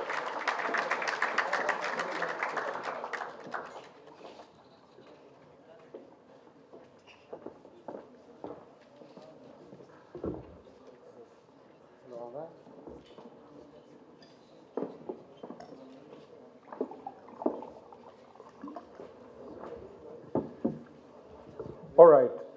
After that very inspiring talk, where we were told that it all boils down to very simple things. Interestingly, I find that the younger generation, Justice, is actually far more clued into these issues than we ever were or ever would be. These are the children, I think, who are responsible for massive contributions like banning firecrackers, like banning single-use plastics, like not using their own cars and using shared transport and so on. So there is hope. And what's interesting is that it's not just the built environment that we need to talk about, like we have been focusing on today. A lot of you can live a green life. Being green is not incompatible with living a modern and comfortable life. And I'm sure that all of you have understood this and are going to practice all those small little things that would make your life much more sustainable and, benefit this planet far better than we are going to leave it for you. All right. Quick questions for Justice Swatantra Kumar, please. We have a microphone here. Anybody has a question, please? Front row. Mr. Justice, my name is Hari Haran. You said you offered a 700-page judgment on the spectrum of solutions for the Yamuna. If they were not implemented by the various agencies toward which your judgment was targeted, or the bench's judgment was targeted, wasn't there contempt of court is one question, and an allied part to that is, we have had men like T.N. Seshan, who was the election commissioner, the CEC at one point in time, or Justice Saldana, who somehow managed to ensure that their judgments were enforced. Why is it that there are only a few such men who know how to get that to be enforced?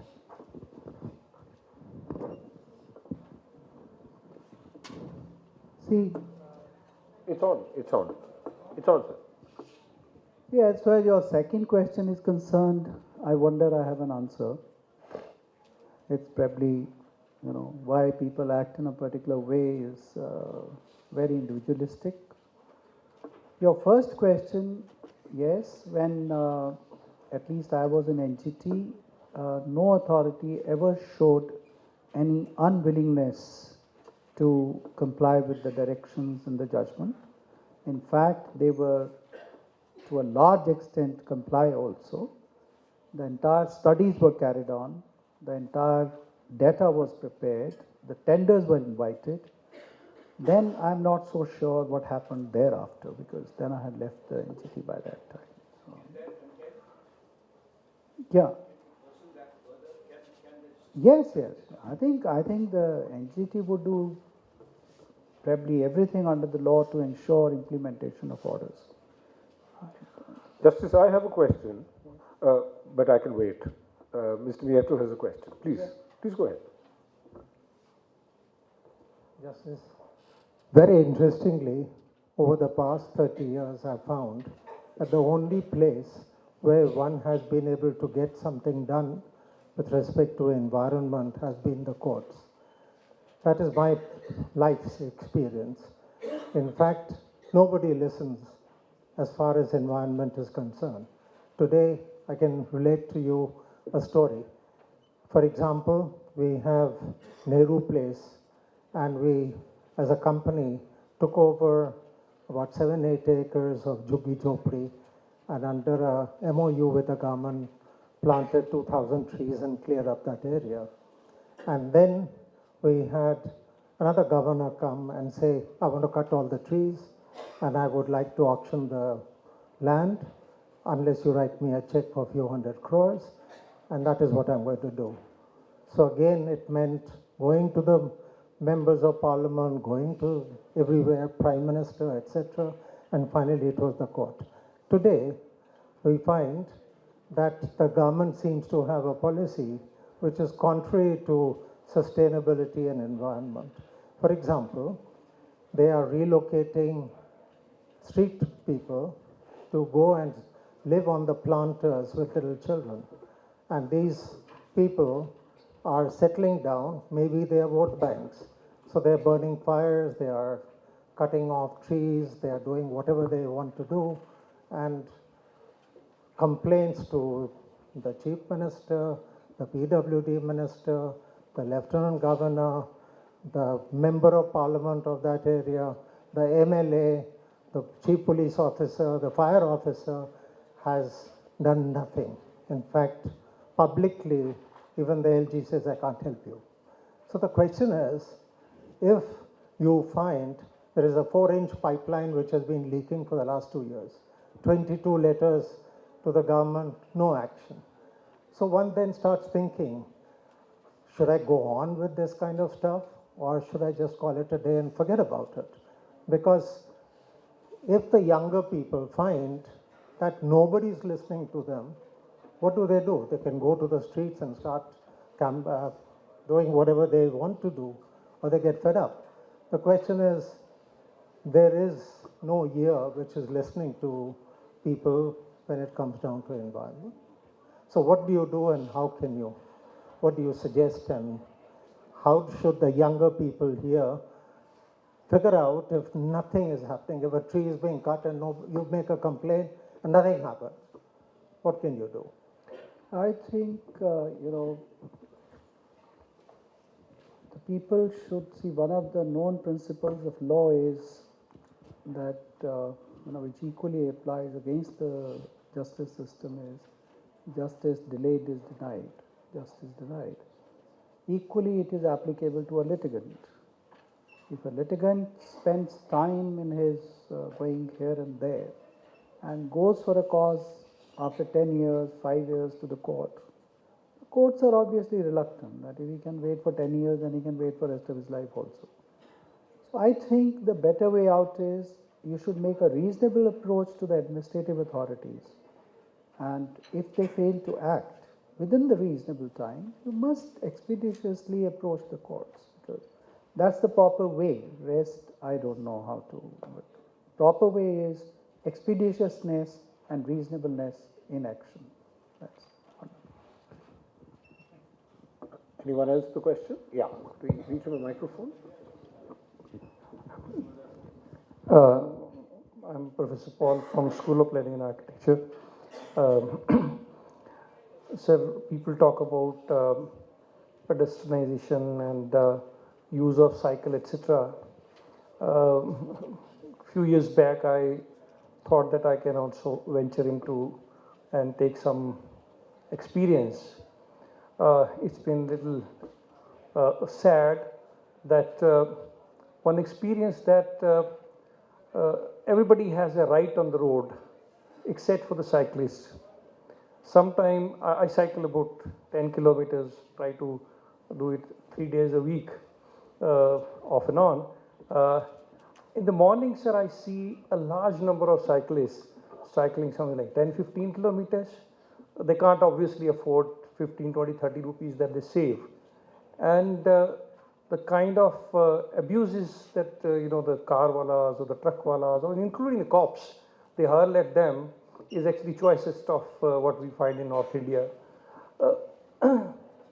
What does one do for the rights of these people who use the road or the cyclists?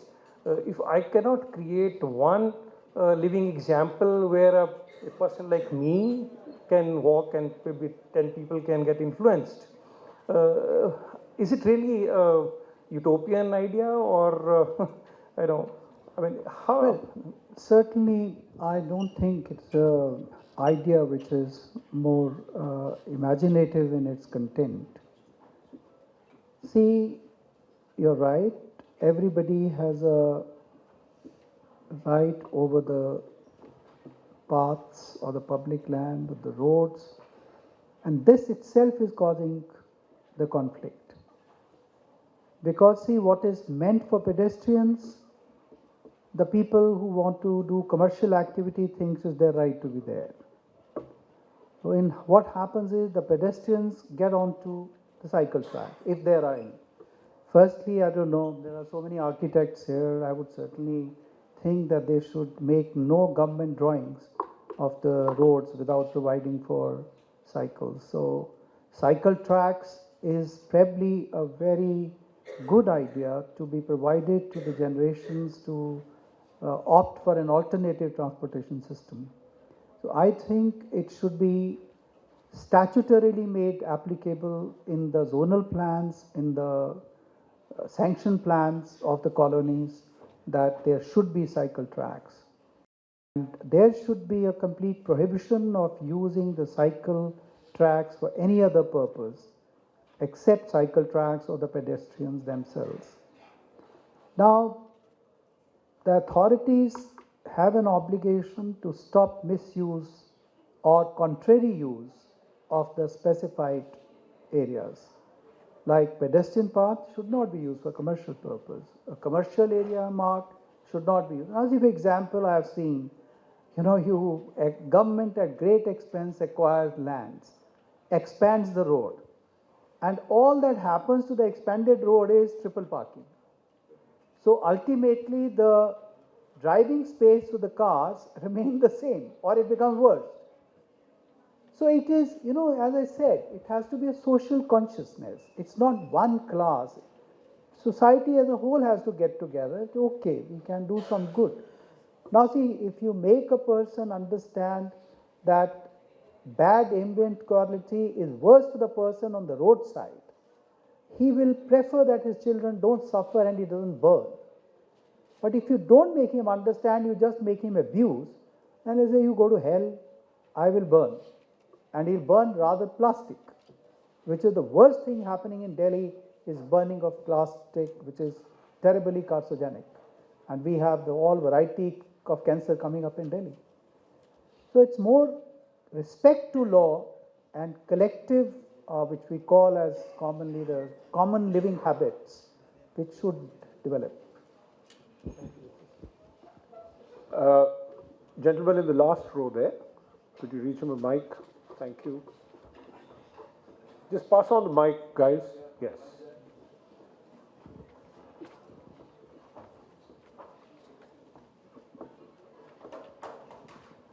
I am Anand Khatri.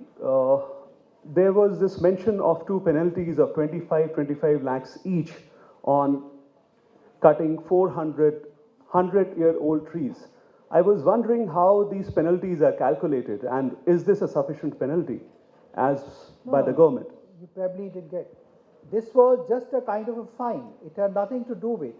They were directed to plant 1,700 trees, spend all the money that will be required for the purposes of, bringing back if any stems left could be utilized. And there was no question of replantation because they were already cut down. So the stems were at one place. So whatever stems could be revived, they had to bear that expenditure.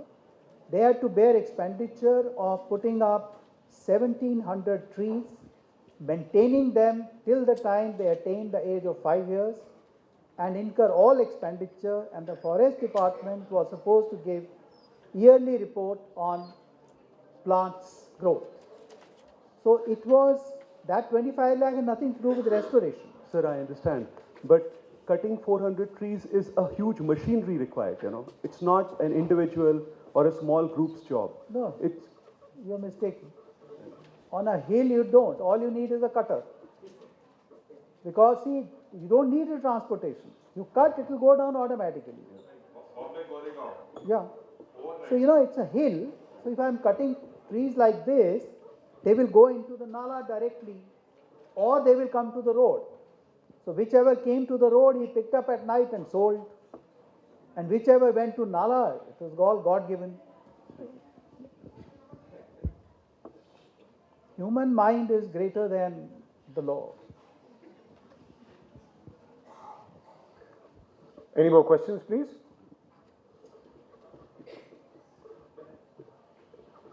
In the front. I wanted the young ones to raise, not the oldies. I thought they would, but they're not they doing. seem to be very silent. Either they are sick of listening to people or they are. Yes. Justice, I wanted to check up on some immediate thing that's happening around 4 multi-storied buildings in Cochin have been completely, even that implosion technology for demolishing those flats, we had to get technology from South Africa to creating is difficult, but destroying also we brought the technology from outside. But that's the cases where flats have been built, where the local body have given clearance, government cleared, local body collected taxes on that, people are staying over there. Then of course, rightly noted by the CRZ authority that those particular buildings were built with absolutely not the provision as per the CRZ law. So all of them were violating them. So it went up to court, Supreme Court. Finally, Supreme Court ordered that they got to be brought down. There's no other alternative.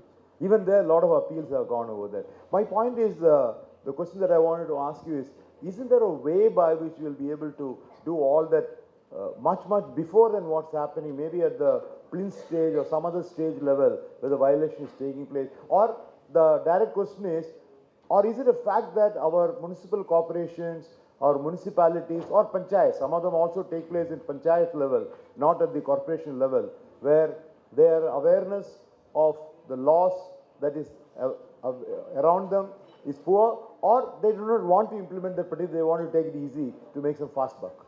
Well, can't we punish, therefore, you're not punish the builders, you only punish all those people who have bought the flat, because all the investment has gone, each one spent about 4 crores, finally they got 27 lakhs. That's what the information I have. But can't we punish the builder, can't we punish the professionals who built behind it, can't we punish the local body people who have gone? That's the question to that contempt I'm asking about, that same one. Can't we have punitive ways by which, if we teach a few people lessons like that, people will think 10 times before do that. Can't we do that? Or we are a teethless organization, I mean talking the whole judiciary along with the enforcement machinery. Is it a situation they can't act? Is it that?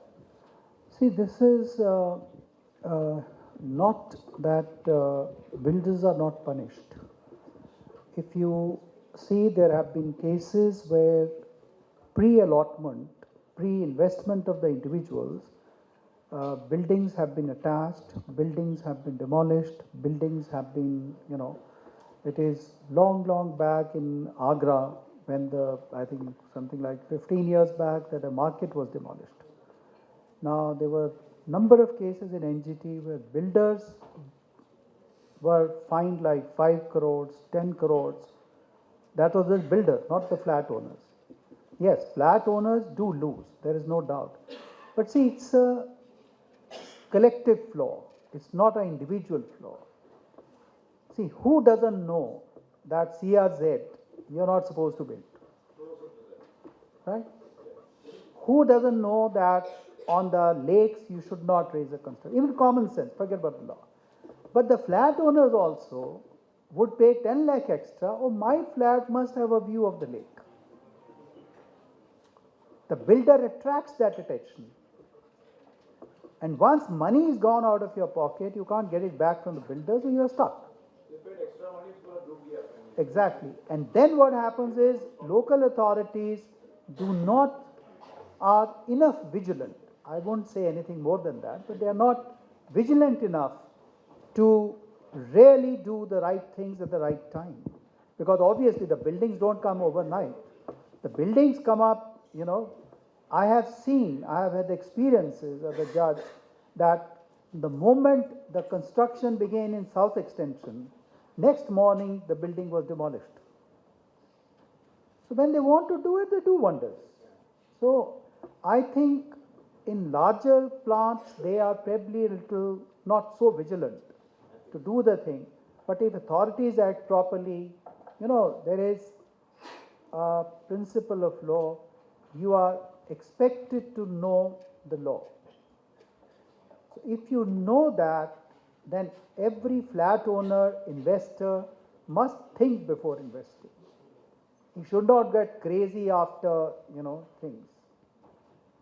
So secondly, the regulatory authorities must perform. They must perform. Keep a regular check. Then another solution which we need to really resolve in each city is the conflict between the local authorities.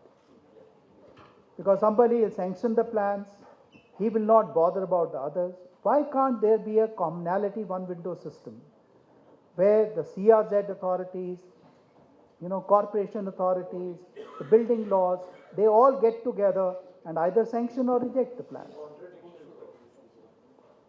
Collective effort is the answer. Thank you, Justice. As we close then, we'd like to thank a few organizations and individuals without whom this event would not have been possible.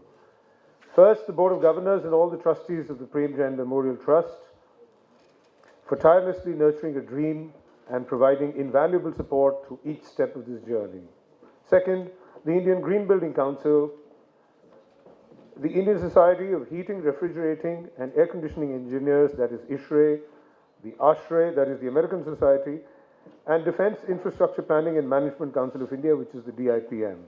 Thanks are also due to Daikin India, Johnson Controls Hitachi, the School of Planning and Architecture for all their help. Specifically, we'd also like to show gratitude to APJ School of Planning and Architecture for instituting the Prem Jain Energy Award, which kicks off on the 7th and 8th of February. And we'd also like to thank Lady Irwin College for sending a large contingent here in the audience. Finally, thank you all for being such a lovely audience. Students, do remember to collect your certificates of participation and a memento from the trust at the registration desk outside. There is also a PJMT College Green Ambassador program that you would want to know. So please ask at the registration desk. This involves doing and signing up for activities that you do at the green level. So please check at the registration desk. And if you'd like to post about this event or the Harit Prem Bharat Mahotsav or any other sustainability efforts, please tag us at hashtag HPBM2020 and hashtag PJMT. And follow us on www.premjainmemorialtrust.com. So until the next edition of the Prem Jain Memorial Address,